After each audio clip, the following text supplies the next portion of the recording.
دشمن یہ دیکھ کر حیران ہو گئے، رکھا میرے نبی نے دنیا میں جب قدم، پتھر بھی کلمہ پڑھ کر مسلمان ہو گئے۔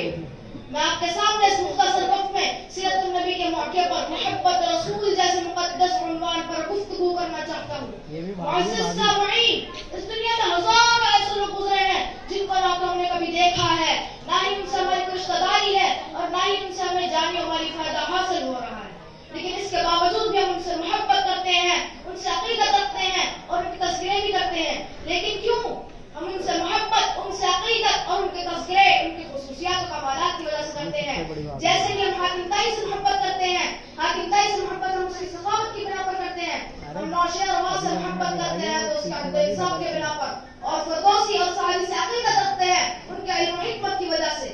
لیکن کیوں اگر ہم ان لوگوں سے ان کی خصوصیات و کمالات کی وجہ سے محبت کر سکتے ہیں تو ہمیں نبی پاک محمد مصطفیٰ صلی اللہ علیہ وسلم سے محبت کیوں نہ کرنی چاہیے، جو کہ ان سب کمالات کی مجموعہ تھی؟ اور یہ بھی ایک حقیقت ہے کہ جو کمالات ان میں پائے جاتے تھے وہ کمالات نہیں بلکہ ناقص تھے، اور میرے نبی پاک کا ہر کمال کامل تھا۔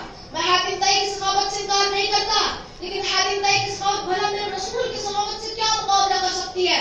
کہ جس نے دوستوں کو بھی فائدہ پہنچایا اس نے دشمنوں کو بھی فائدہ پہنچایا، کہ جس نے ظاہر کو بھی مالا مال کر دیا اس نے باطن کو بھی مالا مال کر دیا، کہ جس کا سلسلہ اس کے دنیا سے جانے کے بعد بھی جاری ہے، کہ جو پہلے بھی نوازتا تھا وہ آخرت میں بھی نوازے گا۔ میں نوشیر کا عدل انصاف سے انکار نہیں کرتا، لیکن نوشیر کا عدل انصاف میرے رسول ہاشم صلی اللہ علیہ وسلم کے عدل انصاف سے کیا نسبت رکھتا ہے؟ کہ جس نے عرب کے ظالمانہ محل میں بھی عدل کے میٹھے چشمے جاری کر دیے، اور یہ تک کہہ دیا کہ میری بیٹی فاطمہ بھی اگر چوری کرتی ہے تو ہم اس کے بھی ہاتھ کاٹ دیں گے۔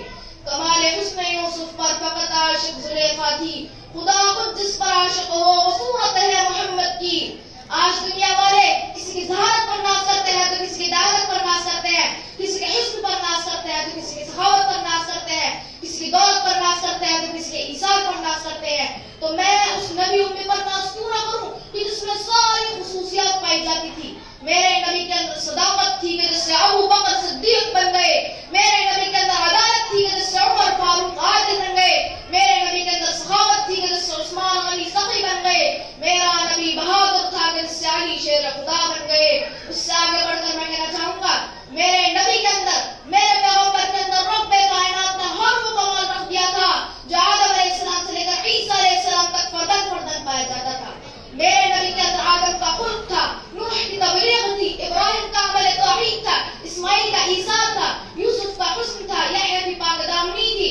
رب کائنات نے میرے رسول کے اندر ہر کمال رکھ دیا تھا۔ میں کہوں گا کہ جسے حضرت محمد مصطفیٰ صلی اللہ علیہ وسلم سے محبت نہیں، اسے پاک دامنی سے محبت نہیں، اسے صداقت سے محبت نہیں، اسے شرافت سے محبت نہیں، اسے انکساری سے محبت نہیں، اور جس انسان پر خصوصیات سے محبت نہیں اسے انسانیت سے محبت نہیں۔ وہ انسان نہیں، وہ وحشی درندہ ہے، اور جس انسان کے دل میں الفت رسول کی لہن نہیں، نبی کریم کی الفت کا جذبہ نہیں، وہ انسان فاسق تو ہو سکتا ہے، فاجر تو ہو سکتا ہے، منافق تو ہو سکتا ہے، لیکن ایسا دل والا انسان مومن و مسلمان نہیں ہو سکتا۔ میرے دوستو، مومن و مسلمان نہیں ہو سکتا۔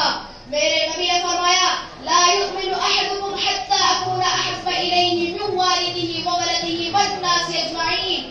تم میں سے کوئی بھی شخص اس وقت تک ایماندار نہیں ہو سکتا جب تک میں اس کی اولاد سے زیادہ، اس کے والدین سے زیادہ اور سب سے زیادہ اس کا محبوب نہ ہو جاؤں۔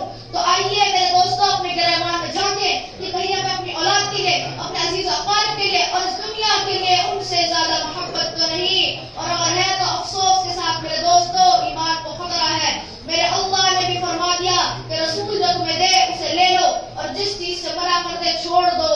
آخر میں صرف یہ کہنا چاہوں گا کہ تمام بیرونی طاقتوں کو ہم سے ٹکرانے سے پہلے ہمیں یہ بات کبھی فراموش نہیں کرنی چاہیے کہ ہم مسلمان ہیں، ہمارے رگوں میں خون کے بدلے محبت رسول گردش کرتی ہے، ہم دین محمد کے وفادار سپاہی ہیں، مر جائیں گے لیکن ایمان کا سودا نہ کریں گے۔